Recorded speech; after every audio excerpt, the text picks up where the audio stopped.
Hey guys, right, okay, let's get this live stream going. So, thanks for joining me. I thought I would do a quick live stream on the Toraiz unit because that last video I did was just went crazy. I mean, yeah, there was a lot of good response from it, a lot of questions that came from it, a lot of people asking questions about how you do this and how it does that, and you know, how you load samples in, you know, what can you do with it, how do you use it as part of your set, everything else like that. And I thought, well, I'll just do this quick Q&A and, you know, see who turns up and who wants to kind of learn more about the unit. So I've got the Toraiz all plugged in, all ready to go, and I'm just going to go through it until I start getting some questions or anything. Then I'll start, you know, and then I'll just answer them as they go along. So if you've got any questions, just tune in, just go to the Facebook page. You're probably already on the Facebook page.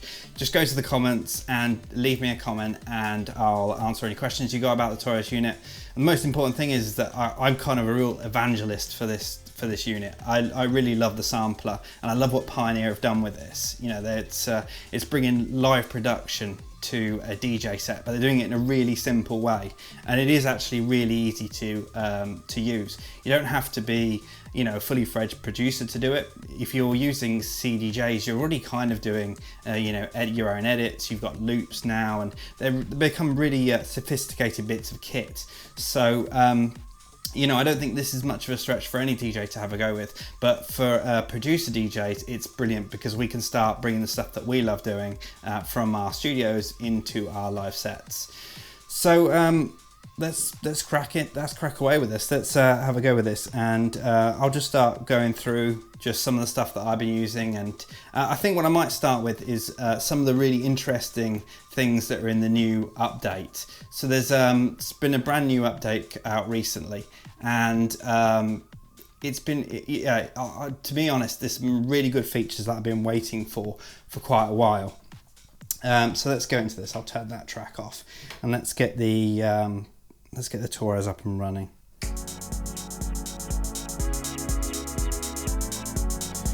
So I've just been playing around with this. Has been a beat that I've been playing around with this morning because I wanted to try out some of the new features with this. And let me just break it down to you. In fact, I'll just take out those drum parts first, and I'll show you some of the brilliant things that are done with the samples that are on it.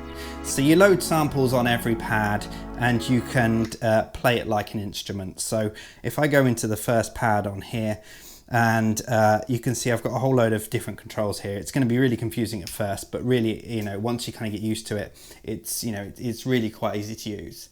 So yeah, definitely, you know, one of the first things you'll want to do is load, you know, a pad sound in or something like that, some instrument sound. And as I say, it's really easy to load in. You just load them in via USB stick. So you just drop samples onto a USB stick. If I go to browse, for example, I can go through all the files that are on my USB stick, and I can just pick out one shot, so I can load in chord hits or whatever. So you can see I can just audition any of these instruments, and I just load it straight in. I mean, I've loaded this pad sound into here.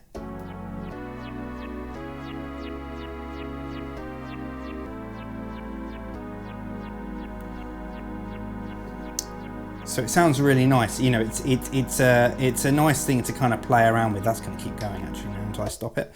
But it's that one, you know, I've set that to loops. That's going to continually loop. You know, and you can just make them individual hits as well, and they'll finish at the end of it. It's really easy to use. You know, it's really easy to kind of get into and start this kind of stuff. So, so yeah, I mean, there's some great new features in. The LFO tool is brilliant. This just goes to show you that this is a piece of equipment that you use live and you load a sample in, but you can do some really interesting stuff with it.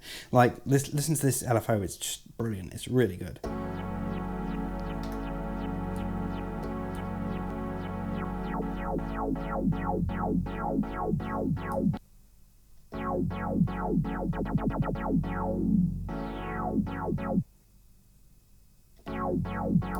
Just loop that up, so it's not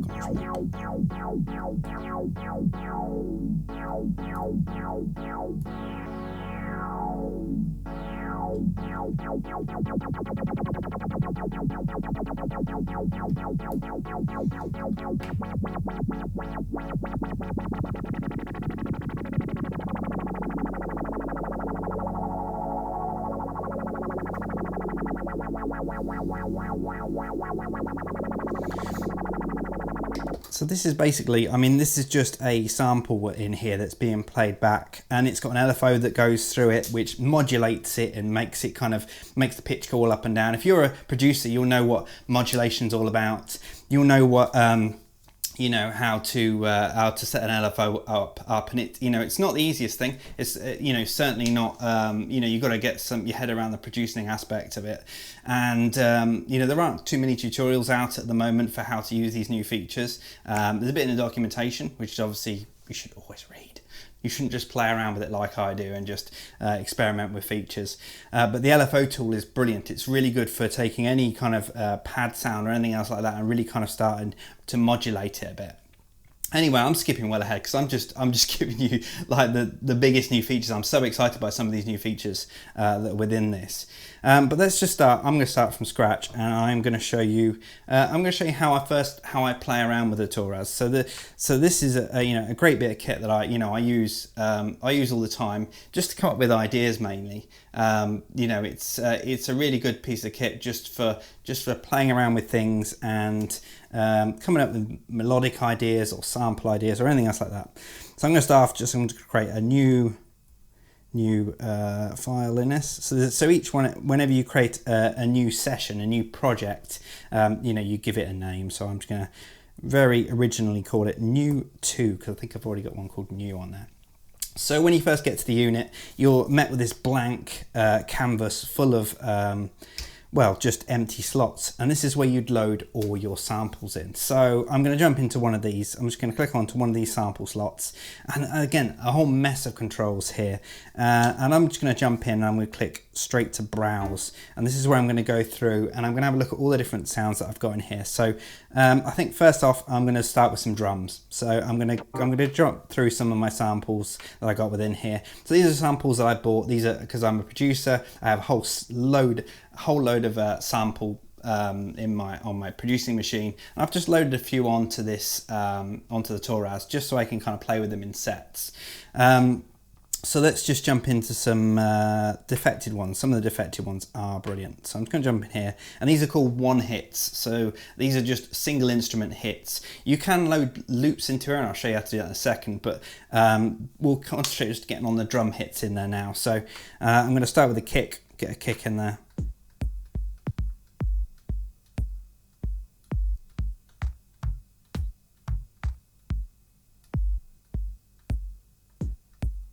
Get that kick in there. I quite like that. So I'm just hitting the selection button in there to load it into the first track. Next up, I'm going to select the second pad, and I am now going to select a hat. Let's get a hat in there. Oh, that's a nice hat. Let's get that one in there. And in the third one, I'm going to put another hat. Actually, I want a shorter hat, I think.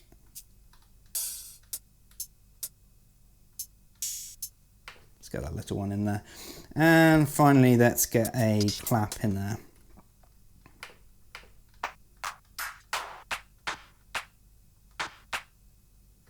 Now what I want to do, so if I go back to the home screen now, you can see I've got a kick, a hat, another hat, and a clap in there. So what I'm going to do is I'm just going to come up with a very simple house pattern.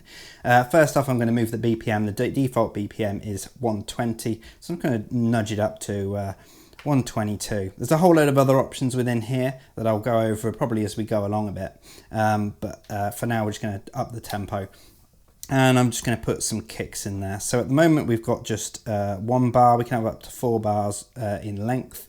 So if I hold down shift and press the length button, I can choose how long I want it to be. So it can be 1 bar, 2 bar, 3 bar, 4 bar.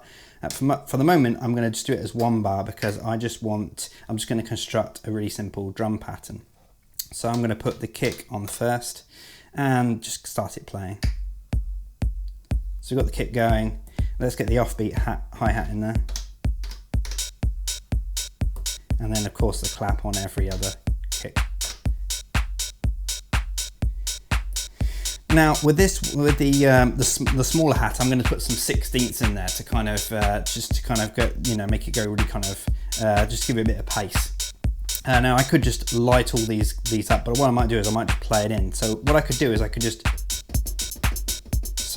keep hitting the pad like that, and that's great. That gets the notes in, but there's this great touch strip on the left hand side here, and it allows us to modulate the pitch, the repeat, and then a couple of user banks in there as well, but I'm going to use the repeat. And what I can do is just hold the pad down and then use this to put those hi-hats in there. So you can hear them, they're going quite nice. They're not being recorded at the moment, but you know, I can hear that that's the kind of pattern I want. So what I'm going to do is I'm going to arm the record and then just do this.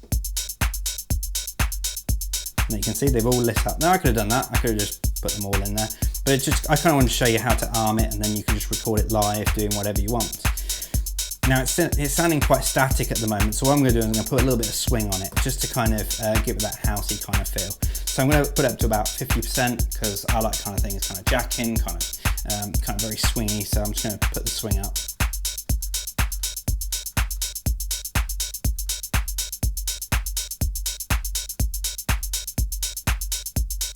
Actually 43 sounds good. I'll say it's personal taste, you just kind of, you know, it's sounding good to me, so I'm going to go with that. So a bit of swing in there, just kind of, you know, so we've got a kind of our basic pattern in there, and this is flashing at me like anybody's business, so I'm just going to move to another pad now so it's not flashing at me as much. So I've got that kind of, that basic kind of house pattern in there now. Now I could put another loop in on top of this. That might be quite cool to kind of add another loop in there. So I'm going to click onto this pad and again click browse, and this time I'm going to pick a loop out there. So I'm going to jump into, let's see what else we've got. We must have some other sample packs in here. Let's go another defected one actually. Let's go into the WAV loops and get some drum loops. And I'm going to put a top loop in here. So when you're picking out samples, you'll see you can get some great samples online. Beatport sell samples. Sample Magic are a brilliant website for samples, so you can definitely get in there. But yeah, I'd say I got these defective ones, I think, from Sample Magic, or it could have been from Beatport, I'm not sure. But yeah, the top loops are great because they just contain percussion, and that's why I'm going to put a layer of that in there.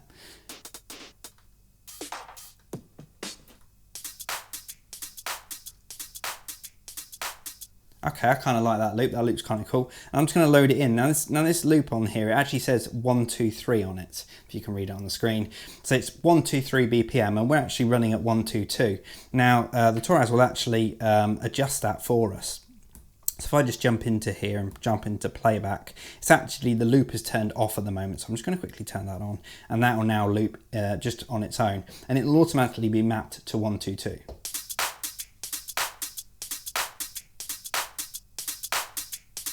Okay, so that's sounding okay. I'm just going to change the time stretch, I think. No, we'll keep it on master tempo and see how we go with that.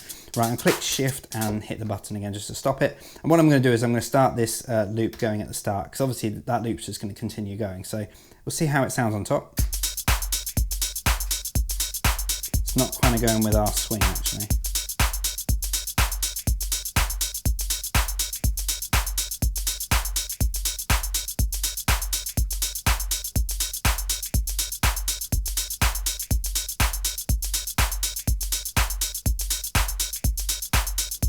Okay, kind of matching the swings there. It's probably not the best idea. In fact, I might just mute that for a second. Yeah, I was just going to take that hi-hat out for now. The loop's doing a lot of the job for us with that. So now we have these kind of, we have these loops going. Well, we've got a loop going, we've got some kicks, we've got some stuff in there like that. I can jump straight into the mixer here, and I can see all the different levels, so I can choose to adjust any of these levels that I want to. So I can just take the volume down of any of these bits. So that claps a little bit too much. And I'm going to take the loop down as well a bit. Now you're probably not going to be doing all of this when you're live out in a set. This is just playing around, this is just coming up with some ideas. But don't forget, when you've got all this set up and you've got it saved to your USB stick, when you go into a set, you've got this all live. So you might have this kind of track. It's not really a track, it's kind of it's a live version of a track. So you have all these different elements that you can bring in and out whenever you want to. You've got this mute here to be able to mute things. So I can just take any of these elements out. I can take the kick out and just have that loop going. So you're just taking elements in and out whenever you want to, and that's how it works as part of a set. You know, you can certainly, rather than just playing another track on, you could just play something that you prepared earlier. So this is where this kind of comes in handy. I like using it as a way of coming up with some ideas. So let's get some melodic elements in there now. So I'm going to stop that beat for a second, and again I'm going to jump in here. This time I'm going to get an instrument of some sort. So again, what I'm looking for now is I'm looking for a synth hit or a bass hit or something like that. So a single instrument hit. So I'm looking for a synth, and I'm going to jump in and find one of those. So what have we got in here? Let's jump into the copyright one again, because this is good. Let's find some stab chords. Oh, turn the preview back on again.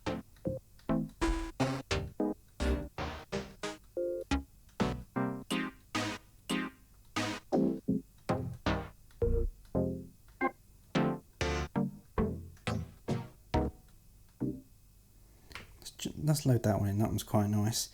So I have now this individual just straight off synth shot in there. So I can just. So if I play that back, that's now playing that sample back just as it is. So it's exactly as it is. It's handily labelled up as C minor. And synth shots are not always labelled up as to what they are. They should be, but they're not always. So. Actually knowing what key it's in, that might take a bit of guessing more than anything. But the beauty of it is that if you're in a live set, then you can adjust the pitch at any time. So I'm on this pad at the moment, and I can use this pitch slider here to adjust it downwards. So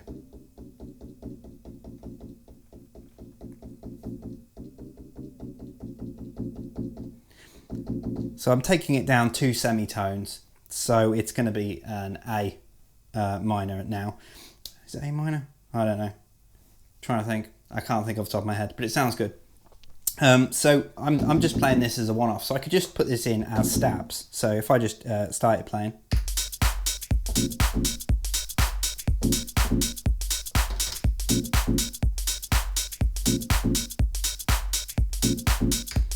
So there you go. I've just recorded a couple of stabs in there, just you know, straight off the bat. They're not changed. There's not. I've not changed the pitch of it or anything.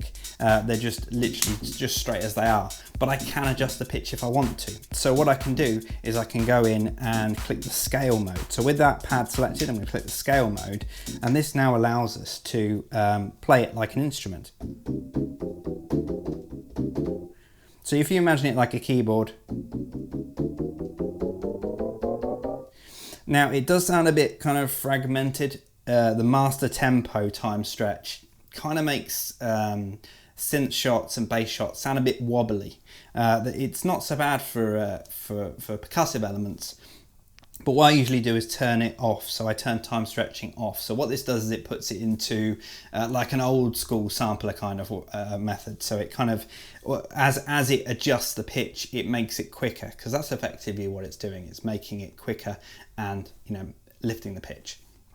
So it's same as when you've got a record and you spin the record quicker than it should go, it goes up in pitch because you're making it quicker, and that's exactly what this is doing. So I've put it into old school mode, and this will make anything I play on the top end a lot shorter than anything on the bottom end. But I'm only going to be playing probably up to seven semitones away from the root, so I think it's probably going to be okay. So now I can play it like an instrument. So you can hear that bottom note is actually quite long. This one gets quite short. So let's see if we can put some other bits in there.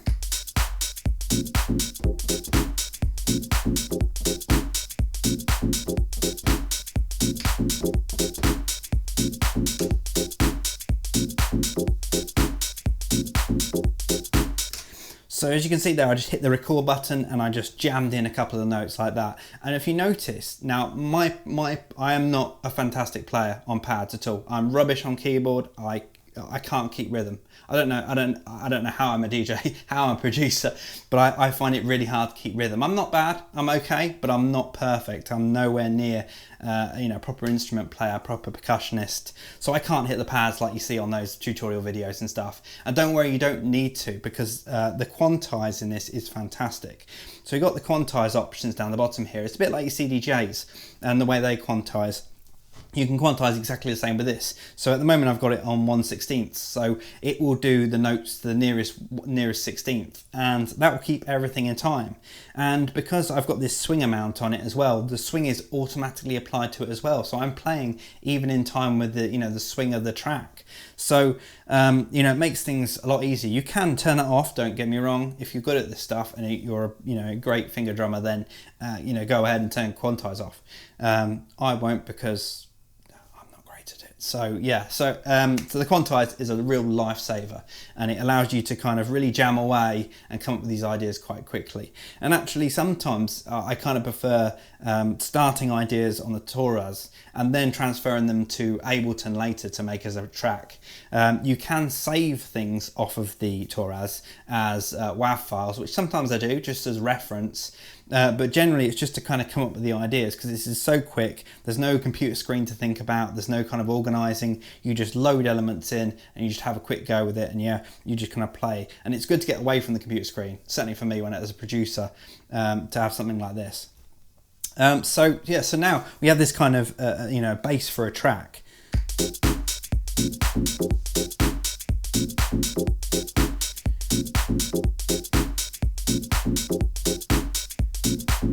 So it's quite bumpy. This is kind of a bumpy kind of thing, and I could play this in the middle of a set. So to the left of this, you haven't got it. You can't see it because it's not in frame, and I haven't got another camera. But my Native Instruments S8 is actually plugged into this next. Now this is not all synced up. If you're playing with CDJs and you're playing with the Nexuses and the Nexus mixer, then you can use the master tempo to sync everything all together. If you're not, then you can just do it the old school method, and you can just match them up as you go along. So I've got this going at 122, and I've also got then an a cappella lined up on my S8, which I'm just going to play along to it. And again, I can just nudge it like I would, a CDJ if it was not in sync.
So there you go. I've just been jamming out with it a bit, to be honest, just playing around with it. And as I say, you can, just don't think of this as a silo, something that works on its own. I'm just laying an a cappella over the top of this, but you could have another track in the background that you could be putting some extra beats across. So say for example you've got a really deep house kind of track going in the background, you could use the Toraiz to kind of put some more hats in it, or some more percussion in it, or if you've got some, I don't know, beatboxing kind of samples, then you can put some beatboxing stuff over the top of it. Just think of it as another way to add layers to your set.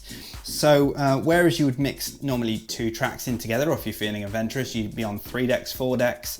Think of this as 16 decks all in one. So you can add all these different layers to things and take them in and out however you want to. The mute button is fantastic just for kind of silencing stuff. So you can just take the kick out and then you can put it back in again.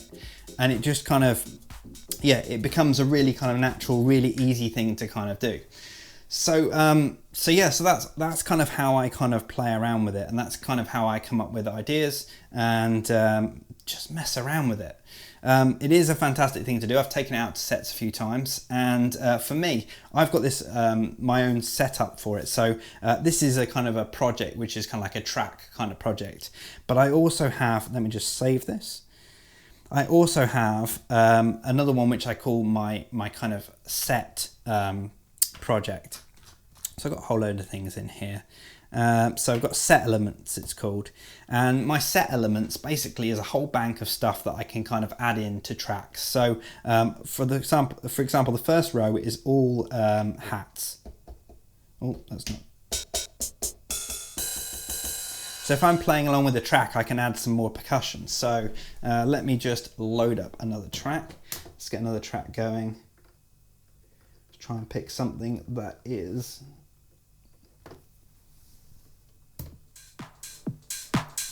Let's get into the track a bit. So we've got a brilliant track by MRJ. I'm loving his stuff at the moment. But say for example, I wanted to get some more hats in there. Now I'm going to have to match this up because this is not in sync. I haven't got it all set up at the moment. So I'm going to match this as I go along. So I'm just going to hit the play button in time to the record. I can also use the nudge elements within Toraiz to kind of manually nudge it. It's not the most ideal thing, but it allows you to get in there. So let's just have a go with this.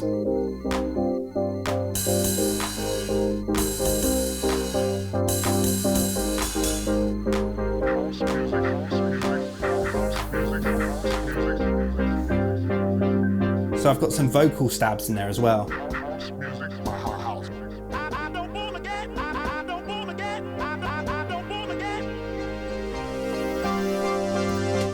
Let's just match the BPM. That'll help.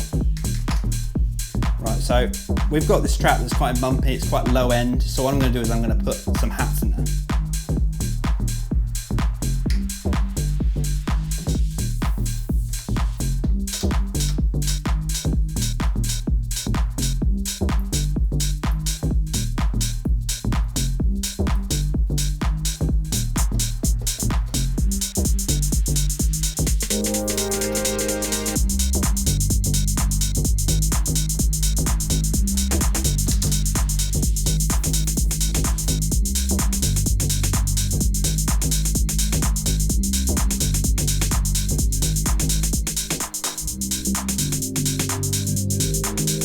As you can hear, all I've added is some hats in there. So just some extra hats in there to kind of fill it out a bit.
So as you can hear, like I'm just kind of adding extra bits to the set. So like when I'm playing along and I feel like there's a track kind of missing something, sometimes what you'd usually do is put an acapella over the top of it or something. So in my sets, and I know a lot of other DJs do this, it's a very common thing. We'll have a whole list of acapellas that we can just chuck into our sets and putting over the top of instrumentals. And this is kind of how we personalize tracks live. And this is just an evolution of that. So this is adding extra elements in along with it. So, so with this one, why I'm adding in hats, I'm adding in claps, I'm adding in some snares. It means you can take a deep house track or something like that and turn it into a jack-in house track. Or you can take a jack-in house track and turn it into a real kind of techie track by putting some more drums in there, some hats in there, or some dark synths or something. So you can kind of choose to put these things in, you know, however you want during your set. And it's really easy, you know, it's good fun to kind of do. The only thing you've got to really take notice of is that you don't get wrapped up in it too much and the track runs out, because that can happen. If you're kind of jamming away, then that can actually happen. But one of the great things is obviously with the CDJs, you just hit that loop button on the track that's playing, pick a bit of the track that it's actually instrumental or something like that, a good nice loop. And you can make that loop last for another 3 minutes, you know, doing stuff on the Toraiz. So you can like turn it into a whole new track, and then you can lay another a cappella over the top with it, and then just kind of create this brand new track, you know, on the fly, this kind of bootleg kind of, it's not even a bootleg anymore, it's like a remix, a proper full-on remix, because you're putting your own elements in from the Toraiz, you've got an a cappella over the top, you know, it's kind of really creating some interesting stuff. And it is really quite easy to do. It's not, you know, it's nothing, you know, Pioneer have made it very, very easy and very, very quick to kind of put these elements into your set. And yeah, and you can really, you can really kind of do some interesting stuff with it. You can be as creative as you want. They've given you the tools and they keep updating it as well. As I said at the start of this video, and I kind of went into it, I probably jumped into this like, I probably jumped in the deep end with you guys, and that's why I kind of took it back and I showed you how to kind of do this. If you're just tuning in now, by the way, then don't worry, this video will be up a bit later and you can watch it back from the start and it'll all make sense. But yeah, so I mean, I started back at the start just to show you how to kind of put a track kind of thing together and elements in together.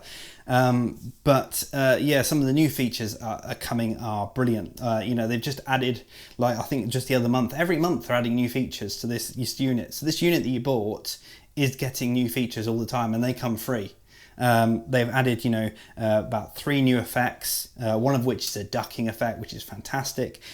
New routing for the filters, which is brilliant. And the filters, I haven't even mentioned the filters. The filters are some of the best part of this unit.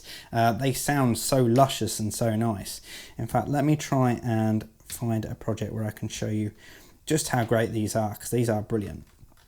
Let's jump in and what's that thing that we just bit? Let's open the one that we just created. So there you go. This is just opened exactly as we left it. So it's all in, you know, it's all in exactly how we left it, all set up, and we can just straight jam away. It loads so quickly as well. But the effects are fantastic. So you have your you've got your low pass and high pass. The low pass is fantastic. The resonance on it just squeals.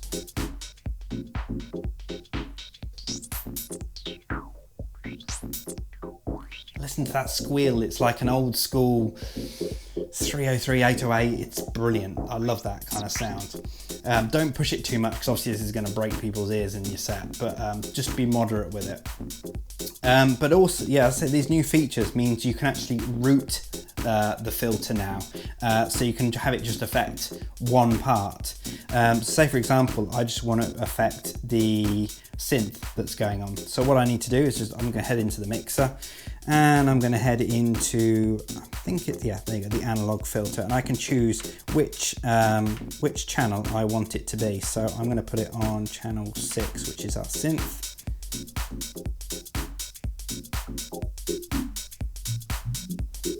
So we got so just the synth part has been affected there. Just the synth is going through these brilliant filters, and the drive on it is fantastic.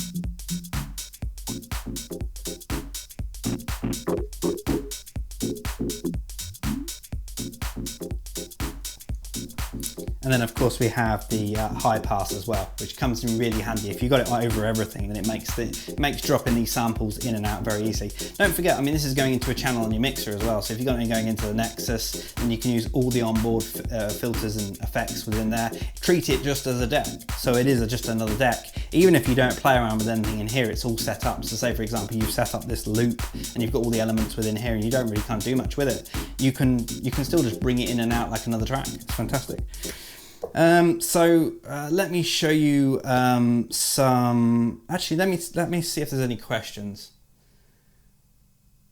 Can you use as many features as possible at the same time? I can do. You can put in, I mean, you can go overboard and you can just like throw everything at it. But I'm trying to kind of, you know, just show you guys the simple stuff, because I mean, producers will really get into this and really love it. Like I really love it. It's a fantastic bit of kit. It's a production suite light. So you know, it's the perfect balance between, being something that's really creative and giving you plenty of power, but being very quick and easy to use. There are certain bits that I still think could be quicker, and they are being modified as they go along. All these updates are bringing new features in, making things better, and Pioneer are always listening to feedback. So yes, there's definitely some, you can just pile on all the features, and you can just, you know, use every different filter, and every different pad can have its own effects, and you can put LFOs on each different effect on every different channel. It just goes crazy, and I think at some point they'll probably end up doing multiple effects. Well, at least that's what I'm hoping. So anyway, whether the hardware can cope with it, I don't know, but that's what I want to see. I want to see multiple effects per channel. So for every different actually, I haven't even showed you the effects. You've probably seen, if you've come to see this video, then you probably already know about the Toraiz, and I'm not going to jump in and tell you something that you already know that's been in plenty of the reviews or whatever. But I will jump in and I will show you some of the effects, because they have changed recently. There's been more added. When the Toraiz was first released, I think there was about 4 effects on there, and now we have almost a whole page full of them. The most recent was the ducker. So if you're a producer, you'll be familiar with side chaining, so where bass will duck the kick so that the both frequencies don't clash with each other. If you have a bass and a kick hitting at the same time, it just gets muddy and you can't hear any of the bass, and it just kind of fills up the bottom end and everything goes quiet. But the ducker makes it perfect, so you can duck the bass under the kick. So it is actually turning into like a production suite, and it makes it, you know, a lot easier to kind of make the track sound almost as polished as something in the studio. It's never going to sound as good as the studio, because obviously you're going to have all your, you've got all the processing of, your computer, your DAW, and all the different effects and all the brilliant mastering plugins that you've got. But it is getting nearer. It's getting scarily nearer to having a production setup on the go. So yeah, let's see if we've got any other questions. Can you explain how the scene editor works? I haven't actually been using the scene editor that much, to be honest. The scene editor, I believe, and I've seen in a few other videos, is that if you've got if you've got a setup where you're trying to do more than 16 sounds or whatever, and you want to switch between them, then that's where that kind of comes in handy. For me, I'm using this as part of my set, and what I'll do is I've got individual, each different project is like an individual track for me. So say for example, if I go to open, you'll see some of the stuff that I've got in here. So I have kind of taken tracks that I know, acapellas that I know, and I've made them into their own projects, so I can just call them up just like I would loading a track on a CDJ. That's how I kind of figure things out. So if you're kind of more of a finger drummer, and you are going to do a whole performance on this, then the scene thing probably is going to work very nicely for you. I wouldn't go to say that this is like a full DAW setup at the moment. I wouldn't use it for that. I use it just for ideas. But again, the scene editor probably works really well for that. I've recreated my tracks within here. For example, I've got my track Freaking Weekend. That I took, because obviously I have all the elements for that track, I've saved them all out as loops and as individual parts, and I've kind of recreated it in here. And if you want to jump on and go to my YouTube channel, then you can probably see the video of me playing Freaking Weekend on the Toraiz just live. You can actually recreate a track live. But that's generally how I use the project. So I load a project up at a time when I need a new project. So yeah, I haven't been using the scene editor that much. Maybe I'll do another video later on, maybe when I've played around with that a bit more. But for me, the patterns are really just enough for me, because I have enough variation. I'm enough with 16 pads, to be honest. Most of what I'm going to be doing when I'm adding sounds to a set, that's probably, I'm going to be using a maximum of 16 anyway. So I suppose the only other thing you could do is, say for example, you have 16 pads worth of hats, 16 pads worth of vocals or whatever like that. So you could put them all into, into one project and make it a bit more manageable. But for me, yeah, I am using, I'm just using individual projects and just individual scenes, and then going the patterns within them. So the features are in there, and if you get to use them, and if they're useful for you, then that's brilliant. As I say, I think finger drummers are mostly going to like that one. Can you control the pitch on this gadget if you're mixing it into other decks? Well, this is where it actually comes in kind of handy. You can't, as far as I'm aware, you can't actually change the pitch of everything playing at the same time. That would be a good idea, but not necessary. Basically, because what you're doing is most of you can just affect the pitch of individual elements, so individual pads that are on there. So say for example, in the project that we just did, we had, let me load it back up again. We had 4 pads worth of drum sounds, well actually 5 pads worth of drum sounds, and then 1 pad with a synth stab on it. Now the synth stab is the only thing that has melodic qualities to it. So the drums are mostly, they don't have a key. So they'll mostly fit in. The bass kick, the kick drum could, it could be argued that that has a key, but I don't know if you're going to notice that so much in a set when you're playing in a club. Definitely if you're really kind of anal about that kind of thing, then it's probably, yeah, I mean, you could adjust the pitch of that if you wanted to, but generally because you're bringing in individual elements of a track, so you're just bringing in, you've got all the different layers here. The only thing I'm going to have to adjust on this one is the pitch of the synth. So all the drums will stay exactly the same, and I can just adjust the pitch of the synth. Whether there'll be, I imagine at some point maybe there'll be under the mixer settings where you can put in an overall pitch or something like that. But I think that might confuse things a bit, because all your individual pads are going to have individual pitches. So you're going to have an overall pitch that is controlling everything else. So I think that might be overkill. It might be interesting. It might be interesting to kind of do something like that. But yes, it's I'd say you're controlling individual elements, so I wouldn't expect an overall pitch. You just affect the bits that you need to affect. So if it's a vocal bit, then you might want to adjust the vocal bit. I always pitch up and down an a cappella or something like that and make it fit in with other tracks. Right, whatever. Is this a fully functioning sampler? Yes, it is. As per the last update, it will now take in a sample source. So you've got an input in the back where you can put a couple of inputs in. So I tried with a microphone the other day, literally just plugging in a microphone into the jack at the back, and you can set it up to record from anything. So for example, if I jump to an empty pad here, I can go to sampling and edit, and then I can go into the record, and that will record anything coming in the back. Now there's nothing plugged in at the back at the moment. I'm using my mic to talk to you guys. But if my mic was plugged into the back, then I could sample my mic straight in here, edit it up, and then put it straight onto one of the pads.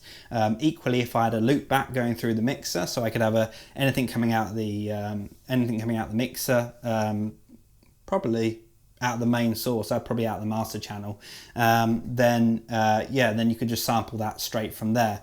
But as I say, it's only got one input as far as I'm aware, so you only are just literally hooking it up. You don't want to be kind of switching record outs as you go live or whatever. In the studio though, I suppose you could do that. You could hook it up to wherever you want. Anything that you can kind of patch out, you can just patch straight into the back of this, record it, and then store it, and then you can use it straight in one of your pads. It is good fun. I tried some beatboxing earlier, and I'm rubbish at that. But it was good to kind of use the microphone and start sampling yourself and pitching it down and playing around. So I wouldn't say it kind of competes with MPC in that kind of respect. But it definitely has the possibility there, and if you hook it up in the right way, then yeah, it works great.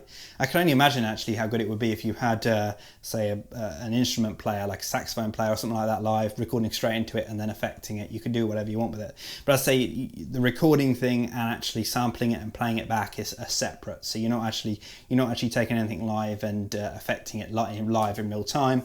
You'd just be recording it straight into the unit and then editing it and then using it on the pads or copying it across multiple pads. What else have we got on here? Any others? Live use. Sorry, I'm having to go back. I'm having to go back through all the comments. There's quite a few going on here.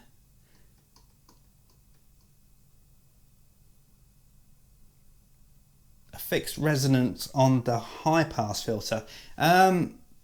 Maybe there's. To be honest, I don't say it is bothering me. The question is, does it bother you that there's a fixed resonance on the high pass filter? I do find it a little strange, obviously, that there is a resonance on the low pass and not on the high pass. I imagine probably just to kind of fit stuff in on the unit is the major thing for that. And to be honest, when doing kind of filtering in the studio when I've been producing my own tracks, I've only ever kind of really used resonance when using the low pass filter, because it's that kind of sweet spot as you're taking out that top end and you're kind of going through the middle and you're getting that nice kind of thing, those nice elements that are coming through. With the resonance on the high pass, I can only imagine that just hurting your ears a bit more than anything. But yes, I mean, I suppose if that is something that you would use, then yeah, you're going to be missing that. But to be honest, for me, the high pass has always been about fitting stuff in. So when you're mixing, when you're playing out live, when you're playing with CDJs, you'll be using the high pass filter to kind of almost take a track out. So you're taking, or introduce a track even, you're taking the bottom end out just to kind of as a functional thing rather than a sound thing as much. Yeah, it's a shame they don't have the resonance in there, but I think it's probably just to keep the size of the unit down to what it is. But believe me, the low pass sounds fantastic, and it's one of the best bits about the unit. Can it be used as a radio jingle drop intro trigger storage? Yes, I mean, you can certainly do that. Certainly for me, when I showed you earlier about putting different hi-hats in over the top of different tracks. Yes, you can do that. For me, yeah, I mean, you could easily put in your own name drops or your own radio stings and just drop them into your set. So in the one that I showed you earlier, set elements, I've got a couple of vocal samples in there that I've put in there. So these are just really simple ones. I don't wanna get my house. So that's just, yeah, just a simple vocal sample in there. Let me turn that up a bit for you guys. My house. So you could just, and that's just a one shot. So once you hit it, it'll just play back and it will do whatever you want to. Now, whether your jingles are set to time, whether they're set to kind of delay in with the beat, then obviously you have to make sure it's a loop, and then it will stay in time. But if you just want them to be a one shot, then yes, you can just drop things in. If you want those big explosions and stuff like that, then yeah, I mean, it's perfect for that. I'd say it was selling it a bit short just doing things like that, but you certainly can do that. And the bonus of that obviously is that you can then adjust these shout outs. So I can play this back as it is, but then I can also go ahead and scale it, and I can put a delay on it or something.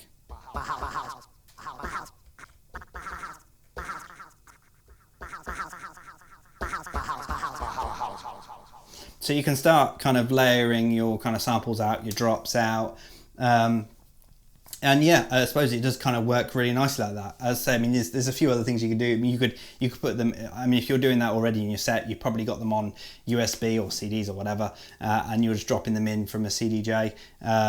But yeah, this would work perfectly for that if that's what you want to do. So yeah, it can easily be used as a radio jingle machine. And also one of the nice things is that you can set it to loop or you can set it not to loop, so you can fire and forget. So you can just hit the pad and it will just play out and it will do whatever it needs to do.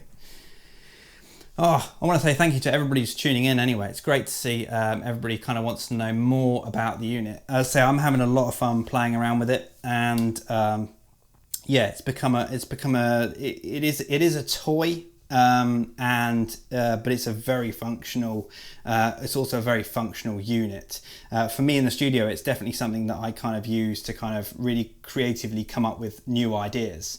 But in DJ sets, I've noticed it being a fantastic thing for me to kind of bring really interesting elements to my set. I'll show you one more thing that I kind of like doing in my sets, which when you're DJing away, you want to kind of create these kind of big build-ups, big drops and everything else like that. One of those things is I like to do is put a snare roll in there. So what I'll do is I'll show you how I do that. So if I load up, I'm going between these different projects here, and I've got a whole load of them set up. I might actually show you some of the other tracks that I've got in here as well, and just show you how I kind of place elements in. So I've got the snares in here as well. So I'll turn off scale mode. So I've got the snares in here, and what I can do is I can use them to kind of add kind of jacking elements to a track. So let me just start that track going again.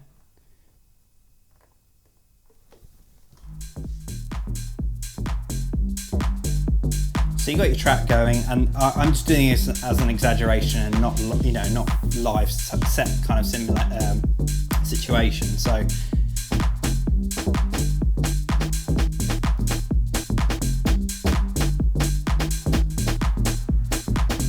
you can kind of just jam away and just hit the pads and just hit the snare individually. But one of the nice things about this repeating thing is that you can start kind of really coming up with a snare roll kind of effect. So I'm going to put it to 127 because that's what we're running out. This track is. So that's it without the swing. But if I put it in time.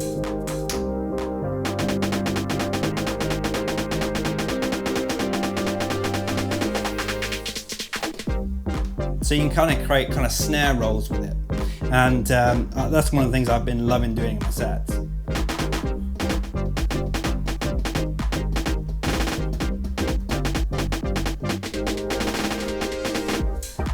But use it sparingly, obviously. You don't want to kind of put these kind of, you don't want to be doing these kind of effects all the time because they're really going to get on people's nerves. But they are kind of really good for kind of getting those kind of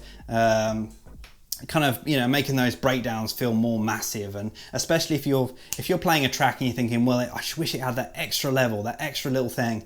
That's what the Toraiz is for. So if you're thinking it's missing a hi-hat, if you think it's missing a snare, if you think it's missing a vocal, then you can just start jamming out.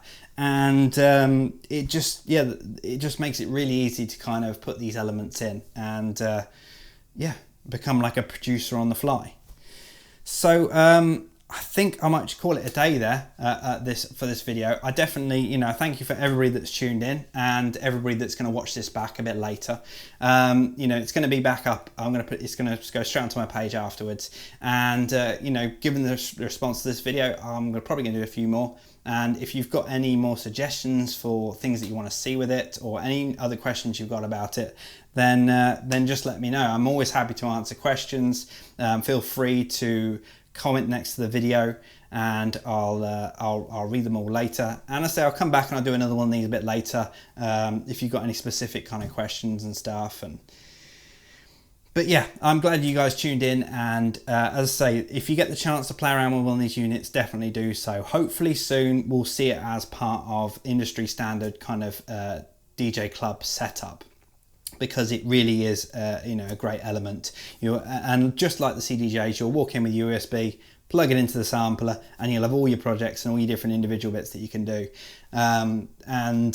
It's only going to make us kind of playing and becoming the line between DJ and producer kind of just kind of really narrowing that, and really getting people in, DJs into producing and producers into performing their stuff live. So so thank you for joining me on this, and I guess I'll see you guys soon. Thank you.